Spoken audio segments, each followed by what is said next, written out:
So I thought it would be fun and interesting to figure out how much in dividends you can earn from starting to invest in AT&T today. Now, obviously, there's lots of factors such as price and changes in the market and a whole bunch of other stuff. But let's just play around with some numbers and see how some of this can look out. So we're gonna hop over here on the computer, and I'm on a website called Tip Ranks. And so what I did was actually plug in the ticker number T right over here, and it actually populated some information for us. So as of right now, with this recording, the current stock price is $24.82 with AT&T. Now, part of the reason I chose this is because AT&T is a very popular dividend stock. So I just kind of wanted to get some ideas of where it could be in the next couple of years. Now, I'm not talking about price. I'm not talking about dividend cuts or all that other stuff. I'm just talking about if things kind of stayed the course, how this would potentially look. Now, I like to usually do about $1,000 starting investment if I can. So that would be about 40 shares. Obviously, if you could do more or if you can't do as much, that's what you can do, and you can plug in these numbers in the calculators. So it's about $1,000. I'm gonna do a holding of about 15 years. Obviously, that's a good amount of time for an investment to kind of get an idea of what it looks like. Current dividend yield right now is 8.35%. If that's going to change, they might be doing some cuts with it. Obviously, that would change this whole trajectory, but just going based off of what the numbers are as of right now. Now they do pay out quarterly, so something to keep in mind with that. And then I'm going to do an annual contribution of another $1,200. So this will be essentially $100 a month extra. Ideally, that would be great to be consistent with it, just because it is hard to do consistency with investing for some people. So that's at the bare minimum there, I think would be really good to see some great growth over time. Dividend tax rate will be 0%, and then expected annual dividend increase. I went to seekingalpha.com. And you can see right over here, this average in the last 5 years is technically 1.61%. I'm actually dropping it closer to 1 because over the last couple of years, I think the last 3 years, it's closer to 1%. So we're going to play it safe. We're just going to do 1% on that.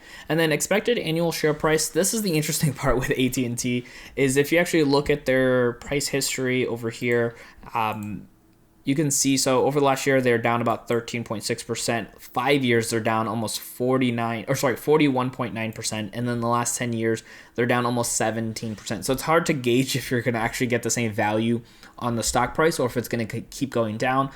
But nonetheless, we're just going to pretend it's going to be 0% because we're focused more on the dividend side of things than the stock price itself. So we're not planning on selling or anything. We just want to, either live off the dividends or have nice dividends coming in.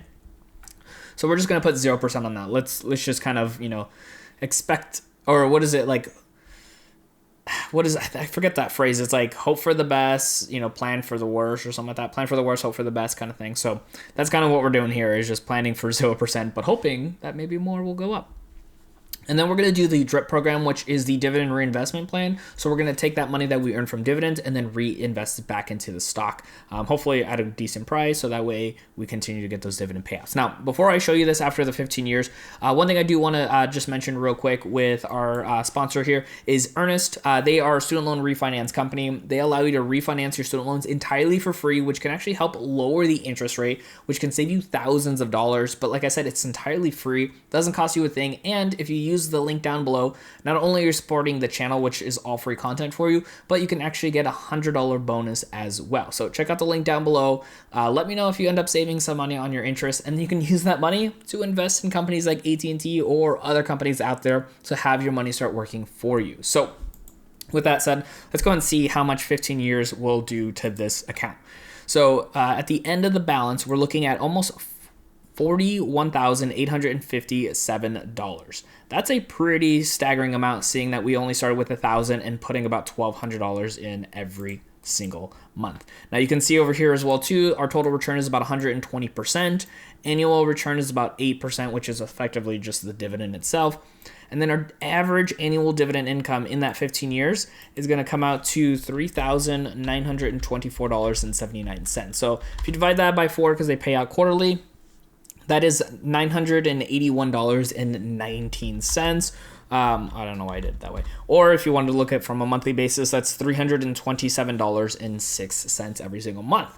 You can see your total earned dividends is about $22,864, and then your yield on cost would be 23.91%, given that they would be increasing their dividend, nothing changes, or they have any dividend cuts or anything like that. But you can change these numbers as well too if you really wanted to. You can add more to the beginning. You can, lower even more on your expectations of the dividend increases. Whatever the case may be, you can change these numbers up and see what works best for you. Like if you started off with, let's say, 400, so $10,000, we can see here that's $77,000 ending balance and almost $7,300 in annual dividend income. So, obviously you can get started now, go through that, or you might be already invested with AT&T, so that might be a way to see what is to come. But again, if those numbers change, if dividends get cut or they go back to increasing, or if the value of the stock actually goes up, that would obviously change these numbers pretty significantly as well. But of course, you can keep doing your own research and calculations to see what works best for you. But my biggest thing is always making sure that you stay consistent with education, learning and growing, and actually investing itself, because that's a big thing people don't talk about, is you actually constantly investing and sticking to it. So what I actually want you to do now is check out my next video right over here so you can keep on learning and growing with your investments. My name is Dennis, and I'll see you in that next video.